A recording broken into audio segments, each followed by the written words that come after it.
Ġie ffirmat ftehim kollettiv ġdid bejn l-Orkestra Filarmonika ta' Malta u l-Professionals and Services Employees Union li se jkun qed jiżgura li 63 impjegat li okkupaw ir-ruoli ta' mużiċisti professjonali mal-orkestra jibbenefikaw minn żidiet fil-pagi u minn aktar benefiċċji li firmar tal-ftehim ġie preżedut mill-Ministru għall-Wirt Nazzjonali l-Arti u l-Gvern Lokali Owen Bonnici.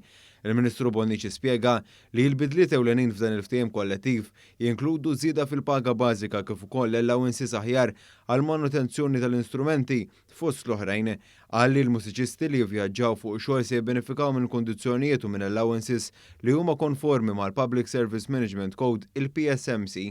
Il-Ministru qal li l-għan tal-ftehim kollettiv mhux biss ta' natura finanzjarja, iżda sera wkoll li dan il-ftehim jipprovdi gwida ċara dwar il-kondizzjonijiet tax-xogħol bil-għan li sservi ta' aspirazzjoni għall-impjegati futuri. Il-Ministru żied jgħid li dan qed isir sabiex jiġu nkoraġġiti aktar mużiċisti filwaqt li tiġi promossa il-progressjoni fil-karriera tal-impjegati. Għall-iffirmar tal-ftehim kollettiv il-ġdid attendew ukoll iċ-chairperson Alfred Camilleri u l-aġent kap eżekuttiv Chris Muscat.